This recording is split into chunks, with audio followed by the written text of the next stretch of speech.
Okay, are we live, Anissa? Indeed, we Yes, are, Jamila. that's amazing. And welcome to everyone this beautiful Friday afternoon for our podcast series now. It's episode 17, I think we're on, and we are so blessed to have my dear friend Mark Tarleton and business associate and partner in our company called Shift Happens to share this hour with us. Welcome, Mark. Welcome, Anissa, and welcome to all of our guests. And welcome to those who have not been able to tune in today and will be watching the repeat. We welcome you, and we also urge you to please engage in any comments or questions that you might have for Mark, and I'm sure that he will most certainly respond, as will Anissa and I. Um, so today, as I said, we are so happy to have you, Mark. And I think just to introduce everyone to you, let me just read from your bio. And the first thing on your bio is what your passion is, and that is making the world a better place for all. And you certainly have done that for me. Mark is a seasoned business executive that transitioned to working with individuals on their transformation and growth and applying the power of consciousness. His multifaceted journey has equipped him with a unique blend of skills, qualifications, and experiences that converge toward a singular purpose, fostering transformational development on both personal and organizational levels. Mark is an ICT certified coach, team coach, an experienced theta healer, and energy healing practitioner. Mark has trained in Reiki, alignment therapy, craniosacral therapy, kinesiology, and access consciousness, and, and harnessed the power of energy healing modalities in his work. The theta healing approach taps into the subconscious, addressing core issues and enabling change, deep self-awareness, and spiritual development. Uh-oh. Mark Is integrates that these approaches, okay?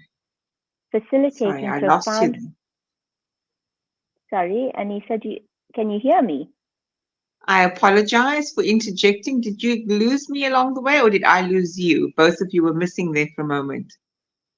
You left. Um, Okay, I'm back. I'm back. you're Apologies. back again. Yes, so as a guide for the development of consciousness, Mark is passionate about helping individuals and companies navigate their journey toward higher awareness, whether through one-on-one coaching sessions, transformative workshops, or organizational development programs. In summary, Mark is a catalyst for positive change, leveraging a rich tapestry of skills and experiences to guide individuals and organizations toward a more conscious and harmonious existence. His vision is to ignite a collective shift towards a more conscious and harmonious world. So, welcome, Mark. Welcome, Thank you, Jamila. Anissa. And Thank this, you. as we said, is our episode 17 with the topic of how you can shift from a grudge state into grit, grace, and gratitude. And Mark is going to share with us today about his journey and his journey towards consciousness and higher awareness. So, without anything further, Anissa, maybe you would like to just give a quick welcome to Mark, and then we can go on to our questions for him. Yes, welcome, Mark. I'm so looking forward to hearing more about your journey and some of the energy and theta states. I'm intrigued. I want to know more. I want to know how that has cultivated your own healing and moving from this place of grudge to great grace gratitude.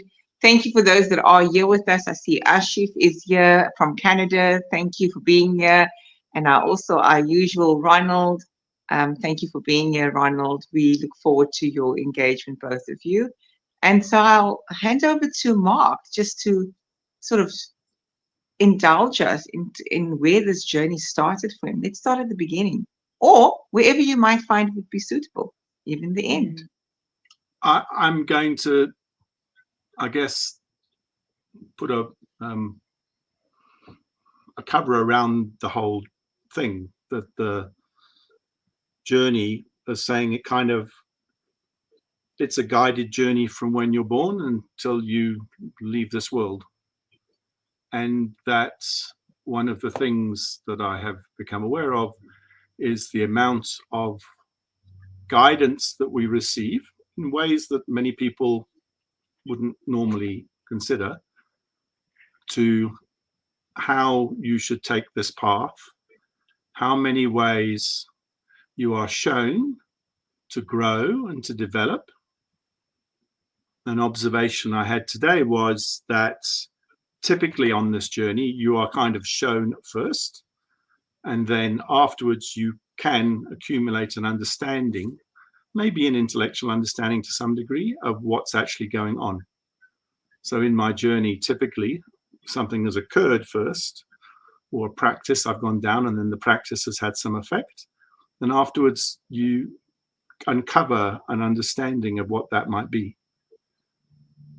So I suppose one of the most extremes would be, I reflected on this because this is something that came up with in a conversation this morning with one of my children. I remember when I was very young, probably in my young teens, that each morning I spent life very anxious, and that I can remember I would go and vomit before I went to walk to the school bus. So life for me was this constant worry about what might happen, constant anxiety about what the things that I'd maybe done that might cause problems, all the things that could go wrong. And I guess as we learn eventually, 95% of everything we worry about never happens. So, basically we're wasting a huge amount of energy. And if I consider now, if I experience anxiety 4 times in a year, and to just experience that, to come from an experience of being perpetually anxious to an experience of really kind of wondering when anxiety might ever turn up again, it's a completely different state of being, if that makes some sense. So the journey, I think the first word you use is grudge. Is that right? In the title. Correct. Typically in that early state, we have a sense of victimhood. So grudge is consistent with that. We think the world is doing unto us. Life is tough. Life's being nasty to us. It creates things that make life for us unpleasant. And for me, in my experience, it's not the actual reality.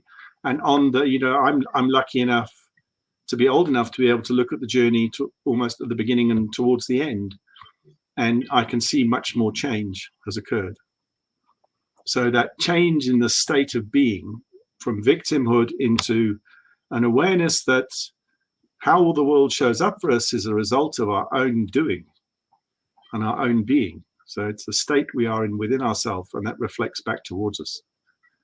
And that sort of encompass the entire journey. That would in a sense put it in a nutshell. And then from the teenager standing by the toilet a lot to the older person sitting peacefully, many things happened, and many things, as I said, many things fell in front of my face. One just has to be prepared to see what falls in front of your face and consider it, not push it away or say, no, that's not the way I think, or be more flexible and open to things and accept what goes on. So that, in a sense, kind of gives from anxiety to peace of mind, to a sense of inner peace. To that, anxiety, people feel it in different places, but whether it's a knot in your stomach or a tightness in your chest, I sometimes have to remind myself what it's like. Yeah. Does that? I was watching a clip on that with Dr. Gabor Mate, and he was just talking about how you respond to what I may do is not on me, it is on you. And when you speak about that anxiety and that knot in your stomach and all that, it's normally because we're so concerned about what the other person is going to think of us. It's always outward perceptions of what is actually something that's an inward journey. And the minute that you can take accountability for yourself and your responses and reactions, you expend so much less energy and wasting so much time in just being so aware of things that are unnecessary or just not even in your control. So I agree with you on that, Mark. It's a personal journey inward and acknowledging who you are and what you do that allows you to be in that state of consciousness and mindfulness and presence. I don't know, Anissa, how do you feel about that? Do you feel that it's changed the way that you look on life? It's changed your whole approach or your way of life by being more aware? Absolutely. And taking accountability for your responses. Absolutely. And I think Mark was using the word energy quite a lot in his discussion and in how we expend so much energy. It's based on the idea of how others perceive us, how we perceive the world, right? So the anxiety is often, for me, when I'm anxious, it's not all bad when I'm anxious. It depends on the context. But again, it's how I'm viewing that at that moment in time. So for me, I certainly have shifted.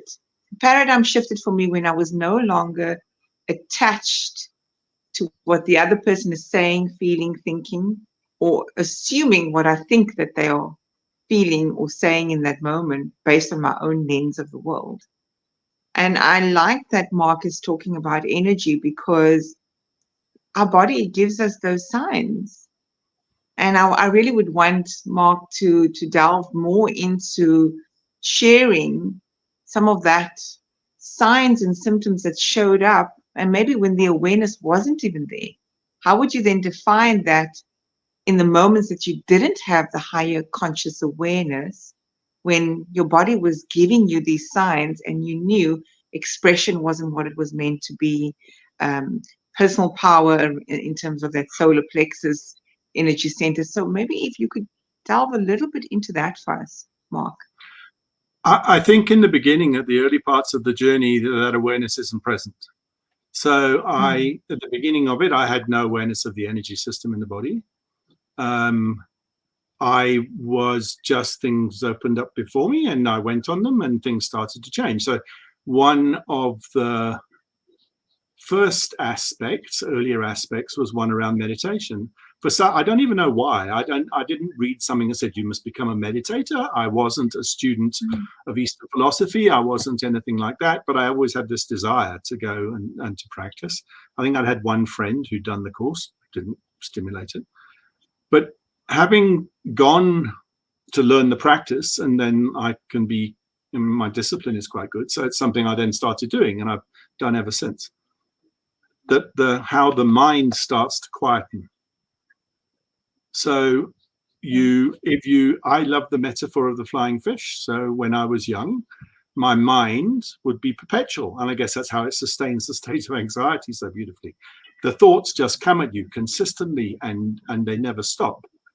And the gift of the meditation for me was that slowed right down to, now I can observe the thoughts as they come up, and there's, I can see the sky behind the fish and I can see the water. When the mind is rampant, that's all you see. All you have is this overwhelming, noisy sense of thought. And then emotion, and meditation has a similar impact on emotion. So when I started, emotion would occur, and a strong one would carry you down the river. You'd be in it, and then you'd suddenly, I don't know, 5-10 minutes, sometimes a day later, you'd realize, wow, what's been going on? You can't even remember what caused it. All you can I'm coming out of this emotion and I've come back to breathing again. So it wasn't, I've learned since a lot more about meditation and what it does. I've learned more about how it impacts the physiology of the brain, and how it gives you much more executive control over the emotional centers. So it's a really good practice, and it changes the way you experience life. And I think it allows you to then go and consider things in a different way, and to learn about them, and to move forward. So it's for me, and almost all cases, the experience, I was guided to the experience first, and then subsequently an appreciation and understanding of what that particular experience was about. But it's in my later years, I've had an appreciation that the one thing that meditation is doing is quietening the system. And I mean, I'm going to give a possibility. So my possibility is I have a spirit. And my possibility is that when my system, so the system is the body and the mind that likes the fishy thing and the emotions, that if that gets quiet enough, I can connect with my intuition very easily. And I get messages from my intuition quite readily. And that is me in communion with my spirit. If my mind is active and busy and I'm anxious and I'm worried about things, then there's too much noise and it doesn't occur. So that is another, I mean, I guess a later experience in my life. And then again, another later experience gave me a context, what's going on there? What is that actually about? Because when I was younger, I was always told, you go to people who teach you about something unexpected. You didn't think about it at the time. But actually, I was always told you're incredibly intuitive. And I'm kind of going, well, to be honest, I didn't even know what it meant. But it slowly but surely, it's the capacity forms, and then eventually you get to an understanding of what it is, what it's about, and how you can actually enhance it. Does that, have I responded? So Mark, yes, Mark, before we go there, I just want to acknowledge some of the comments, if I may. And I'd like to just ask a follow-up question on what you've shared. Ronald says, being later in years, retired and at home. How old is Ronald again? 75 or 77? Jamila, can you remember? 65 I think he said 75. Years young. 75 years young. Yes, we're going to leave it at that. He says, I'm learning to respond and not react. Thank you all. And I agree with that. Ashif says, full acceptance of awareness to observe, decipher, and act on each mindfully, resonating and truly true. And I think he's responding to your narrative, Mark, where he says, see it clearly, clear, where you spoke to, when you let the noise and you're just observing those thoughts, you allow yourself to observe it with more clarity. What I'd like to ask you in relation to what you've shared, because it's right, we don't know these terms and the language and the connection and connecting these dots until in our later years and through the experiences. Is there one particular life-defining experience that you might want to share with us that tested your own grit? So you want to maybe delve into where grit was tested? No, the one comes to me straight away, so that's the one you're getting. So I've always been a student of consciousness. I mean, I'm not when I was like a teenager, but as I evolved, this thing about consciousness was always very interesting to me. And I was guided by a friend to go onto a particular consciousness course.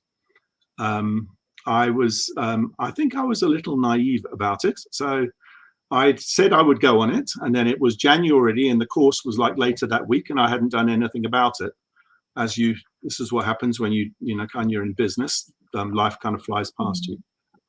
And so I said, could I still book on it? Sure, and they said on the course, this is going to be something that starts at 5 PM and kind of goes into the evening. So I thought, we'll go and have a few lectures and whatever. So I managed to book, and I went, and you arrive, and at the doorway you hand over your keys and your phone, which is already a bit strange, and you go inside, and you there's these chairs, and they're very precisely ordered, and you get a chair, and then the doors are shut. And yeah, no, this is proper. Now, I didn't realize quite how proper it was. It was one of the most defining episodes of my life. Sounds like a prison sentence. I vividly remember the first exercise. The first exercise, you're being lectured. There's no paper. You're not allowed to take notes. You use your brain for everything. Instructions are given verbally. You don't write anything down. Everything is about focusing on what is said and retaining.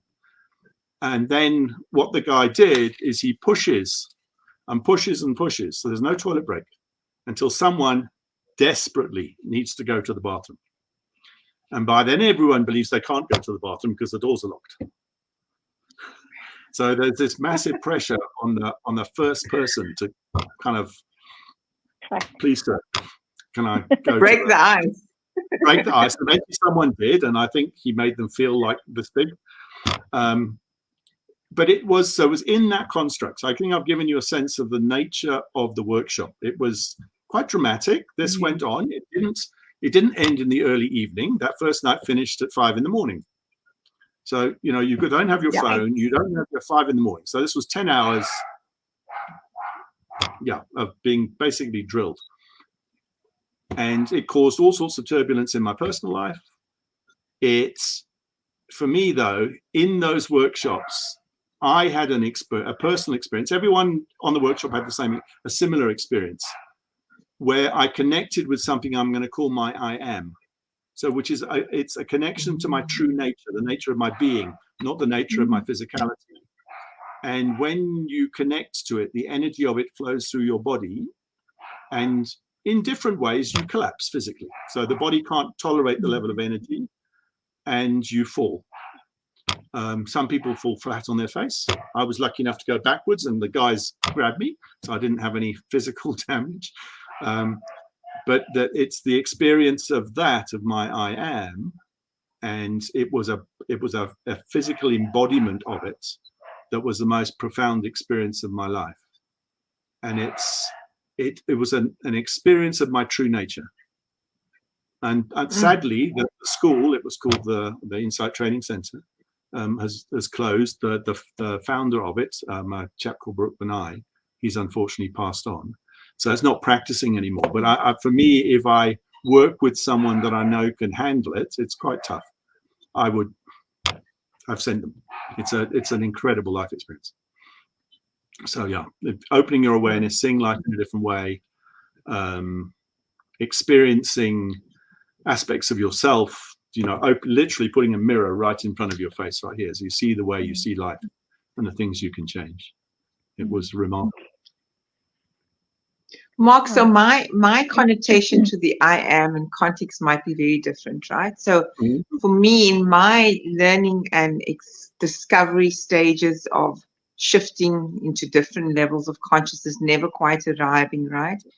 The I am for me was almost a releasing of the I am. For me, it was, I'm not those roles. I am not part of these constructs. Letting go of the identities, the forms, and the labels. So it's interesting that you're sharing this perspective in the true self and the true nature of oneself, because what I'm hearing and sensing is that essence that you reconnected with was the purest, authentic expression of the soul and the truth. If I'm hearing you correctly. Yeah, no, absolutely. And the way it was described is we are all of love. And your I am, if you think of love as a diamond with many facets, you are currently exhibiting one of those facets, and your I am is one of those facets. So it's the expression of love, which is, I'm going to suggest it as a possibility. If you haven't experienced it, I can't put it on a slideshow, I've got to tell you. So it's very difficult to give someone the true depth of understanding of something like this. You have to. I mean, in earlier workshops, I'd done the work of, go and introduce yourself to other people. And what do? We say, I think at the time, I'm an engineer. We start with what you do. Yes. That's not who you are. That's not who you are at all. It's a thing you Exactly. do during the day. It's So a lot of, therein, what you're talking about lies the journey of awareness from where we start in this world of doing. We have to be busy all the time, to the world of being, where we end up in a in a state, and if you can, in the state of your I am, and therein in that lies peace. What's the point of all the monotonous worry that we would typically have in a body? Just it's not really relevant. I would suggest. Yeah, and this journey, as Anissa mentioned earlier on, is that we start to learn, or we gather these wisdom nuggets later on in our lives. And if we have to look back again and again, I watched Dr. Gabor Mate, and he said that if he had to live his life over again, he would do everything differently, because we spend so much of time focusing on the things that are really not important. And when you read about people who are being interviewed, like, in the latter years of their lives or on their deathbeds, they say that work and all the insignificant stuff that we strive to and focus our attention and energy on is not important. It's the simple things like love and your connection and commitment to the people that are around you. Those are the things that they would have preferred to have spent more time on. And I've been reading some comments from Ronald, and he speaks about being a workaholic and how later on in his life he's realized that there were different things that are significant in our lives that we should afford more time to. And just on that,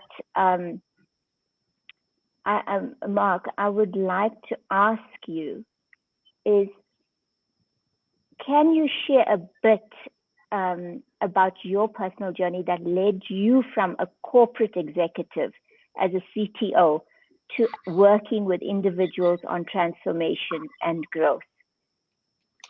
Okay, so I'll give firstly and again an experience. So, and it relates to what you've just described. And I was blessed to have the experience a little bit earlier in my life and not right at the end. I was with my family in Thailand at the time of the tsunami, and we, as curious tourists do, when the first couple of waves have been, you go down to the beach to see what's going on.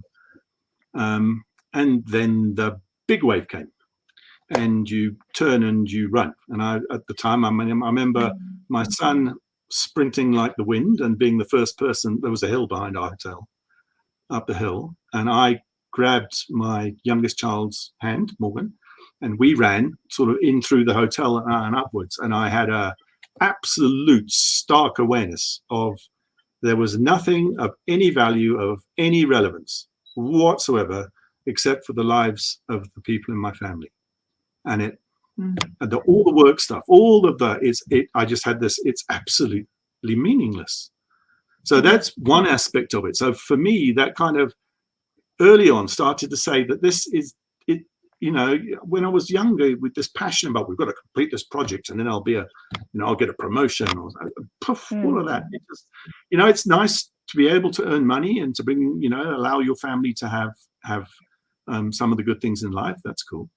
And then I think as well, I think that one of the comments that came up was about heart-centeredness. When you work in a corporate world and you start to observe the behavior, you start to get a sense of, oh, this isn't good. It's not love-based, that's for sure. And you observe, operated at a senior level, you observe some of the greed. And I always had a perspective of sharing. If there's money, there is a pot for people to get, a payment at the end of the year. You split it. You don't want the boss gets it all. That's just not, that's not the way it should, in my view of life, could or should be done. But to see the behavior of, I want more, I want more, I want more, on the one hand, and then the other one for me that was a big issue was the behavior towards people. So when people bully, they put the other person into a state of stress, and in stress people get ill. So if they're perpetually put into stress, stress is very keenly linked to dis-ease, to whether it be cancer or you name it. So I remember doing a talk at a conference a few years ago, and for me it's almost like the largest class action suit that will ever be fought in history is when all the people that have suffered as a consequence of stress in business actually go, now the business must pay them back for all of that they went through. Because your contract doesn't say, maybe before the Middle Ages or something, and there were slaves and things, maybe okay, then the conditions were a bit different, but now your contract doesn't say you need to be whipped. So all the my observation, firstly, that it was you needed to do it because you need money to live, but the nature of the behavior within it absolutely shocked me. And I think even before then, I'd always loved working with people. You talk about this, this journey into the transformation with people. I'd always worked with people. I'd always taken a really keen interest in the people I worked with, or that at the time worked for me. And focusing on, them enhancing their lives, having some balance in their lives, focusing on their education, focusing on, because often at work, someone has an issue, that there's a problem at work or in their work performance. Typically it's not from work, it's something in their personal life that is an issue, and you can help people with that. You can be someone who will listen, just to start with, just be there, come talk to me about it. So even sharing has a beautiful benefit for the other person, get a load off their chest. So I guess that was the journey, and it just expanded. So I worked with a psychologist. We had a psychologist to help us with the team. What are people good at? What would they be best at? Let's, put them in, tend them towards that direction. And this person said, you must coach. So eventually she persuaded me, and I went and I started studying it. And then I found out I loved it. I just really enjoy working with people. So yeah, that's in a sense how it evolved. It wasn't, from my young age, I always wanted to be a coach. It was kind of, if anything, at that time, my journey was more about, I wish to appreciate consciousness and understand it more deeply. And the coaching kind of just eventually came with. Mark, it's so interesting for me because, I resonate with a lot of what you're saying, because I was most of my life also in corporate, and I'm still young, very young. I might have the gray hair, but I'm very young. I'm just saying. And we are all very young sitting here. We're just 4.5, 5 point whatever. But I always knew intuitively that I wanted to serve. And what I'm hearing is that there was the servant leadership that was part of your value system. It was the core of who you are. It was your essence. It was almost that truth that was always there, and you practiced it. And when things didn't, when they were incongruent, they were incongruent with your values, your value system. And that's why you could have that visceral feeling when you could observe things that were not going right in corporate. That is what I do in my line of work. I call it the hero's journey. When you're being called to an adventure, but we don't heed the call there and then. Not always at that given time. You have been blessed that you've had several calls, and from the sounds of it, you heeded those calls. Oh no, I've ignored loads. So tell us when you didn't heed the call. I want to delve there. I'll give you the metaphor first. So the metaphor is the following. When you're young, when the universe wants to guide you, I use the universe, called God, whatever word you want. It's a question for me of a nomenclature. If you don't follow it, you get slapped on the face with a minnow, which you can hardly even sense occurred. In your 30s, it gets to a mackerel. When you're my age, you get whacked with a whale. So if you don't heed the guidance, you get knocked down the street, rolling for about 1 kilometer. And that can turn up in the form of physicality, so it can be in the form of a disease. I guess an episode with cancer or something like that would really deeply disrupt your life. And often, so one of the things in the work that I practice, is there are very many books about the relationship between what goes on in the mind and what it then stimulates in the physicality in your body. So dis-ease. And books, if you can read them, I mean, the words are subtly different, but the patterns are all the same.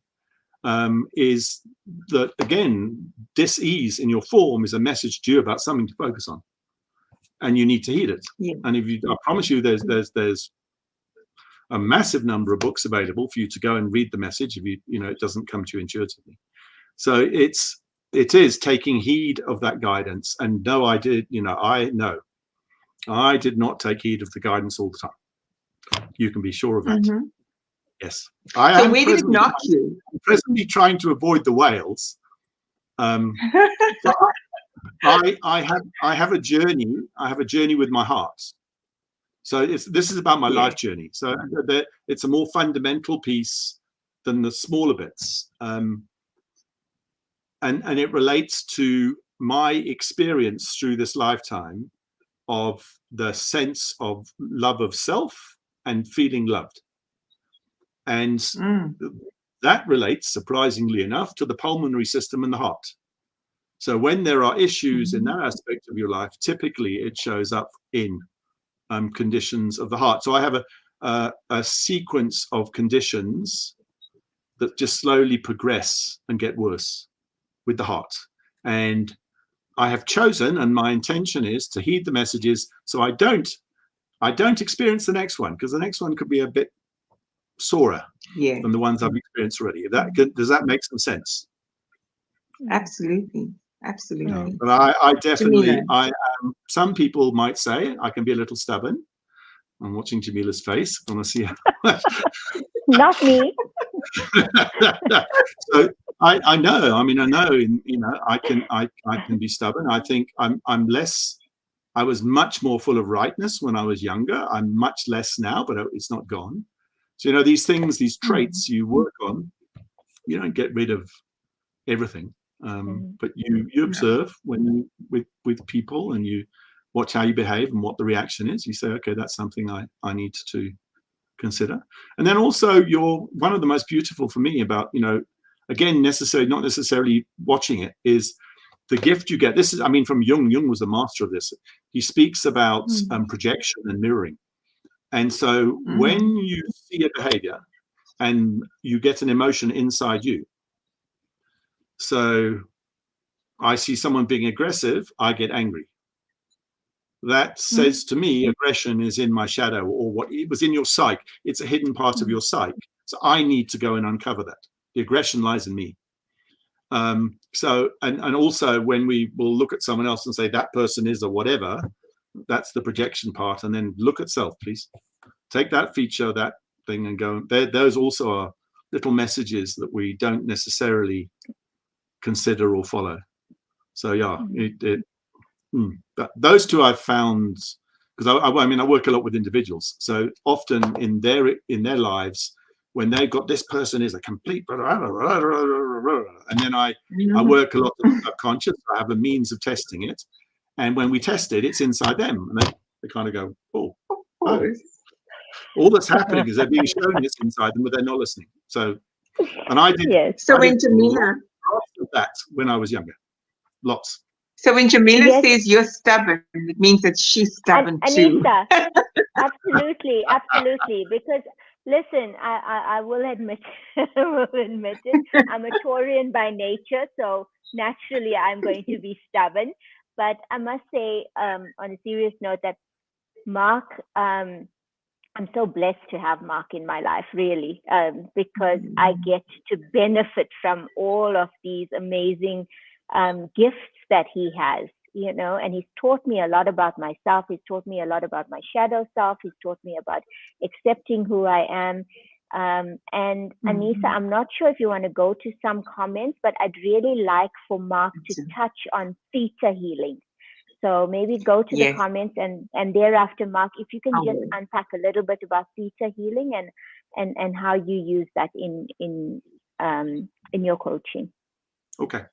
So Okay, so let's Yep. sorry, Mark, we're just going to go to some comments and No then problem. please indulge us in the theta healing part. You tell So me when to Ronald start. says, yes, Ronald says he's a recovering workaholic. He's recovering from such behavior and that I'm conscious of my body and myself. He says, inner awareness. Now I see all that I've overlooked. Arshif has dropped off, but he will pick up the replay. And he's also said that there's a connection post here referring to a practice that he's embraced. And he says mind-centeredness. I like that. I like that a lot. He responded, I think, again to Mark around moving forward or leading with the heart. It goes along with heart-centeredness. Meet me in the middle. I love that too. Ronald says, the threshold rose and rose. If I wasn't stressed and going out of my mind, was I doing my work? Now decompressing, he says. Oh, so this is just a comment again to all of us. Thank you, Ronald. I'm enjoying you guys and your exchange. Your corporate background relates, Mark. And that's it. That's it for the comments. So we're over to you again, Mark. So back to, I mean, Jamila asked about theta. So I'll start this is about, a lot of it is about what you experience in life and how come you ended up learning this modality. So two questions occurred to me. The one question was, and I asked this of a psychologist, and the psychologist couldn't answer it. Now, I'm going to suggest to you that it's genetic, and this lies through my genetics. I was very, very curious why I become so angry or intolerant when someone jumps a queue. And I have explored this since, and most people who come from the part of the world that I come from, they have the same pattern. So if someone jumps a queue in front of them, they get very agitated. So I'm going to call that region Northern Europe, and it also happens in North America. When you go to other parts of the world, so if we go further south, it's no longer a pattern. So people don't get angry when someone pushes in front of a queue. So I was very curious. I asked the psychologist, what's this? Where is this from? What's going on? Why would this be a reaction? I didn't have a twin that pushed out first or anything like that. What is it about? Couldn't give me an answer. And the other one was about learning. And many of us consider when we're young, we learn really quickly. So we learn languages, we learn to read and write. Well, hopefully most of us now do, we're blessed with that. And all sorts of other skills. And this pushed me towards understanding and becoming aware of the subconscious. So my initial exposure to some of it was some psychologists use mantras to get you to change something in your subconscious, when typically most of the people here will have at some stage in their lives learned a poem. How do you learn a poem? So you learn the poem by repetition. So that's how you put it into the subconscious. So it's this differential between the conscious brain and the subconscious brain, and they work very differently.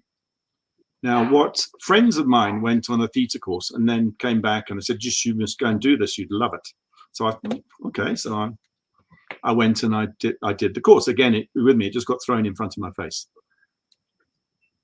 The theta work is a modality that allows you, it's called theta because you go into a theta brain state, which is the state we're dominantly in as a young child between the age of 3 and 7, when we learn so fast.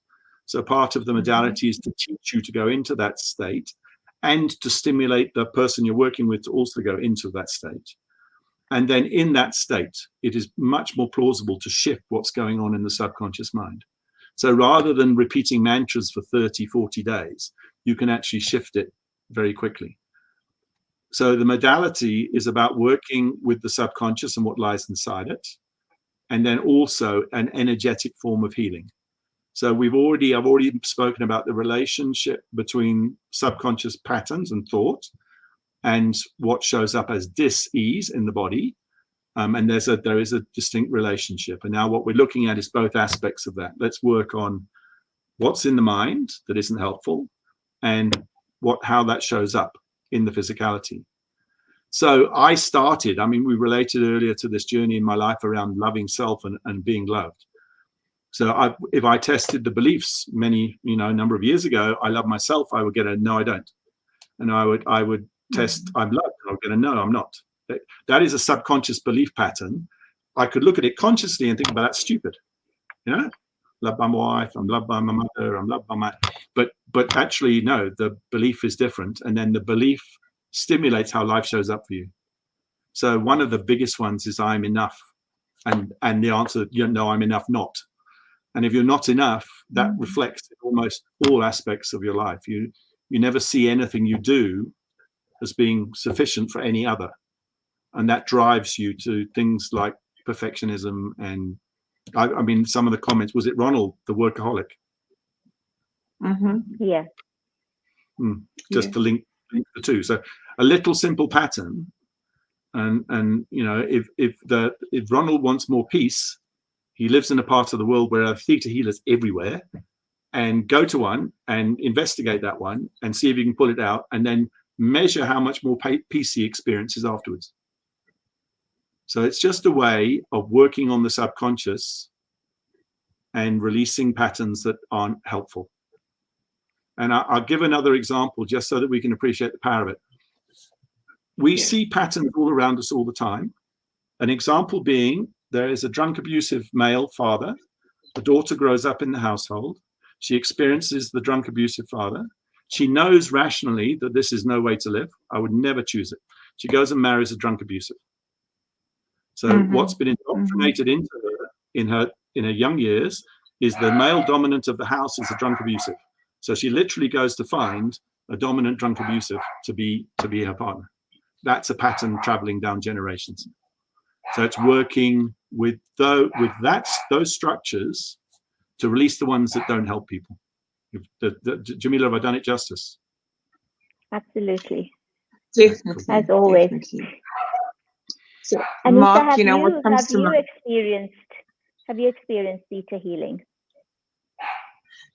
No, not in the official sense. Or maybe I'm not being truthful entirely.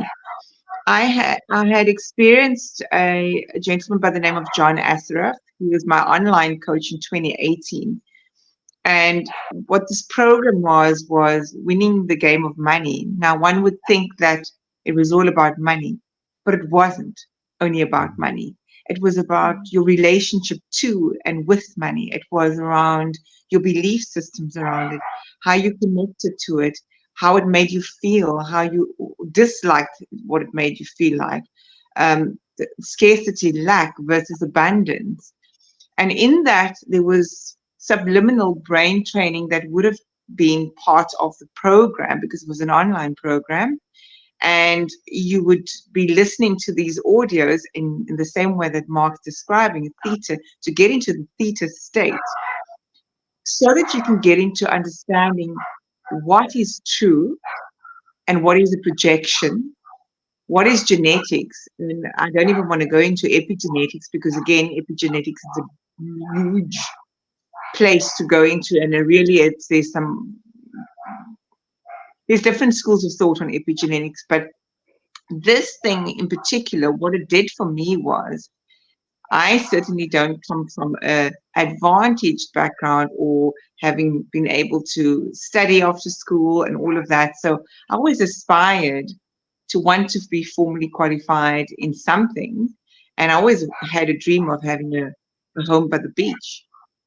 And interestingly enough, this program, which was a 3-month program, because of the subliminal brain training, I was able to manifest both of those things. So at age 40, I formalized School of Life, I call it that, in getting a qualification, just because the belief system changed. That whole intergenerational thing, but I don't come from a generation of people who were able to be privileged to study, shifted. My relationship to money shifted. So yes, I do believe it's one of the most powerful, because otherwise we stay in a state of suffering, in a state of projection, and in a state of victimhood in our lives. And I had to find very quickly Where was I playing victim? And where was I feeling like I'm not good enough or I'm not worthy enough? The enough part had to come up a lot. And even that, in relation to the relationship with money, was a very profound shift for me in my life through that theta training. So, Mark, I'm very glad you brought that to the audience today, because we underestimate just how important it is to go back to the parts that you described when we were in our natural essence, that 3 to 6 years when we're not yet tainted with what the world wants us to conform to. Yeah, and I think, Anissa, also, you're in that state of victimhood and in these various different states. But my experience with Mark is that he's taken me to a state also of not knowing. Truly, truly, the more you get to know who you are, the more you realize that you don't, or how much you Yeah. don't know. And working with Mark has allowed me to learn about myself in so many different ways and through so many different generational experiences that I had absolutely no clue about.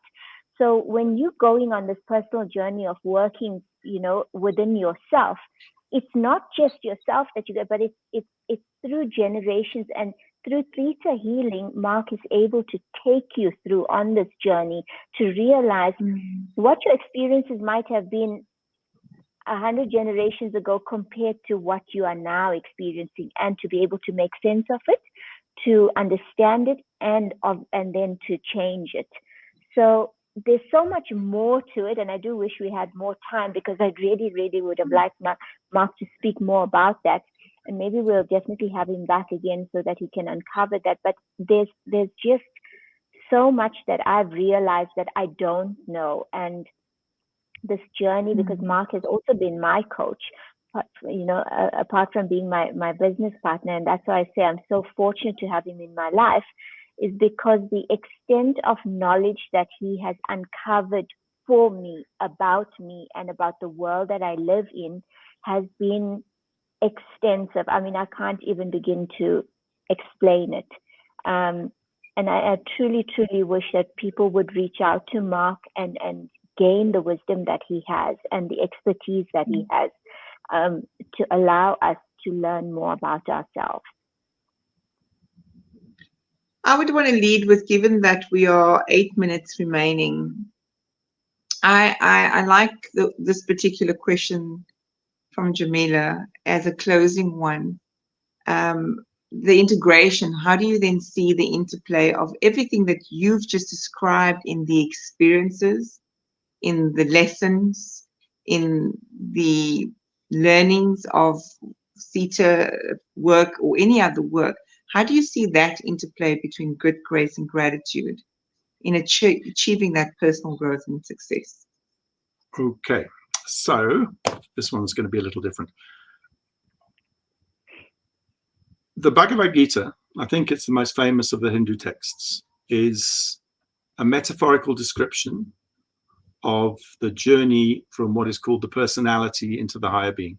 I said to you earlier the possibility you have a spirit, higher being, same thing.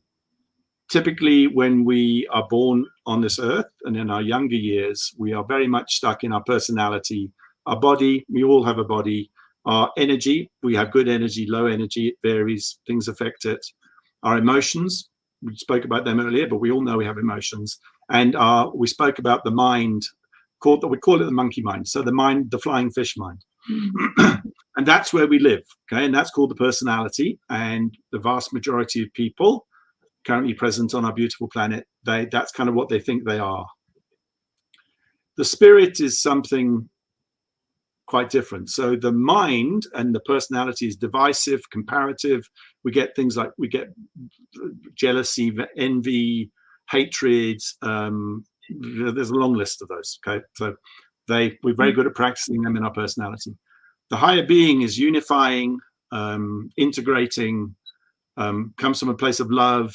Okay, so what the Hindu text reveals is that what we need to do is to integrate the two. Typically, as we start, we're shut off from the higher being, which is that has unity consciousness within it. That journey, the journey described by the Greeks. So the blessing in my life was to go to a philosophy school called New Acropolis. It's based from Argentina, but there's a school in Johannesburg. And they do comparative studies in philosophy. And what they use is they look at traditional philosophical teaching and esoteric teaching, and they put the two together. Was to look at the journey. So there is a journey, a virtuous journey, that is traditionally used to move you from the personality into the spirit or the higher being. And that is the practice of 3 virtues. And those virtues are, now I see my mind's losing me. It's purification, transformation, and transmutation. I relate purification to what I spoke about when you calm the mind and you become the master of the emotional body. That's purification, so that you can hear. You can hear. Transformation is the work that Jamila was talking about, where you start working on the belief structures and where they come from and how they affect you and the things they make show up in your life, and you start to change them. And then transmutation is when your spirit changes. The essence of the being that you are starts to shift. Now, that journey was practiced to integrate someone from the personality into the spirit, and it was what they call becoming whole.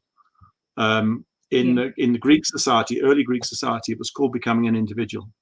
So individuals were allowed to sit on the Senate of a city. If you weren't an individual, if you hadn't done the integration, if you were just based in your personality, you weren't going to come up with the right sort of things to be good for the people of the city. So that, in essence, what's happened since is all of these bits and pieces we've discussed have fallen within that journey. Does that make some sense? So the first part Absolutely. Was a purification part. I didn't know what on earth was going on. Then there's transformation, and the theta healing helped with a technique to dramatically enhance that. And then the virtuous journey is a journey towards transmutation. And so that, I mean, for me, my intention now is to continue that journey as far as I can, whilst I remain with this here body. And it's look, that's the journey of life. How does it all fit? Well, we all get the opportunity. Take it or leave it. You know, you can sit in your personality for the entire existence and not change anything, and victim, bitch, moan about how life is, or you can do something about it and experience the most beautiful aspect of you could possibly consider. Was that a bit harsh, or was that all right? That was. It was beautiful, honest. It was authentic and real, and just what we want here, Mark, is we don't want any superficial or sugar-coated. It is what it is, and we love that you bring that essence here to this conversation today. I want to ask if there's any last bits of advice, tips, guidance, anything you want to leave this audience with today. I would say be very observant. Accept the fact that God, the universe, whatever your higher power, big spirit, whatever you want to call it, can show you things through any channel, whether it's through your body, whether it's receiving dreams, whether it's actually having a connection and receiving messaging, whether it's something happening in the physical, a motor car accident, all of these things give you information. Taking heed and moving forwards with it, and appreciating and communing with your spirit. Some people can achieve that through prayer. So many religions, devout people can achieve that union with prayer. But for me, the meditative practices make it easier. I would take the journey. Don't sit stuck in this personality with the possibility that I might have a spirit. Go meet your spirit. Jamila, thank you so much, Mark. That was beautiful. Thank you for the opportunity. Oh, wow. We've actually got Lizanne. Wonderful to see you here, Lizanne. Lizanne is a dear soul sister from Michigan. So we've got quite an international audience here today. So pleased to have her here. Mark, you've touched so many parts, and I think there's a lot more we would want to really delve into. When you speak about personality, I think about, I don't know who said it, it becomes our personal reality, right? So I like when you say we're either going to live with this personality and we're going to live with suffering, or we're going to move towards wanting to thrive. And I know that John Assaraf, the same guy I spoke about earlier on, he spoke about a concept around accessing the Frankenstein brain, which is the lower conscious part, and or it is, what was the other one? The Einstein brain, which I loved. It was a nice way to remember which part do I want to connect to more. And I think that's really, for me, summing up what you're saying is, are we going into the Frankenstein part of our lives, or are we going to go into the Einstein part? Not always easy though. So it takes a journey. And I like also the fact that you said there's no end destination and it's not linear. It's a continuous journey. On that note, Jamila, any closing comments from you? Yeah, no, just thank you so much, Mark, for always encouraging the to be open. You know, the openness to understanding what might not be in your realm at the time, but just be open to understanding other explanations of why we are the way that we are.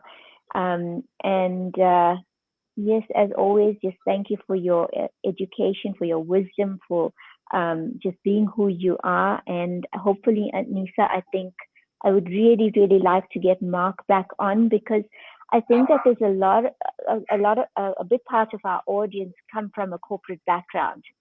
And Yes, we'd like to have more discussion about the spiritual and the philosophical, and that journey that we take, and how that um, melds with our experience within corporate. And I think that sure. Ronald said that he's enjoying you guys and your exchange, your corporate background relates. So I think there's a lot Yes, that people have still to say about this, a lot of questions that need to be asked about it, and just a lot more understanding of how these two worlds meet. So sure. again, Mark, thank you very, very much, and we'd really love to have you on again. And to our audience, thank you, Ronald, Ashif, and Lizanne, and everyone else. We thank you for being so dedicated and spending this time with us each week, and for your valuable input. And yeah, that's me for this week, Anissa.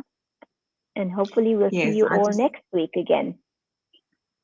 yeah, thank you so much to those that are here. I'm going to echo not everything, I'll echo everything she says, but I'm not going to repeat what she said, Jamila, and thanks for being here. Mark, I was wondering if something popped up in my mind as you were talking about the theta experience and you taking your clients on it.